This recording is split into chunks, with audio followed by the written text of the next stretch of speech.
Syedon mahasiswa yang tergabung dalam Himpunan Mahasiswa Islam atau HMI Aceh Utara Lok Semawe pada Selasa 30 Agustus 2022 berdemo di depan gedung DPRK Lok Semawe sekitar pukul 10 waktu Indonesia Barat. Mahasiswa berkumpul di dekat Museum Kota Lok Semawe. Selanjutnya di bawah pengawalan pihak kepolisian, mereka long march menuju gedung DPRK Lok Semawe.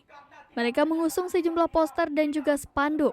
Saat sampai di gedung DPRK Lok Semawe, mereka berdiri di atas halaman. Para orator terus berorasi secara bergantian. Sedangkan tuntutan mahasiswa dalam aksi ini adalah menolak rencana kenaikan harga BBM, menolak kenaikan harga listrik, serta meminta mengusut tuntas mafia migas. Lihat teman-teman, pasti sangat elegan.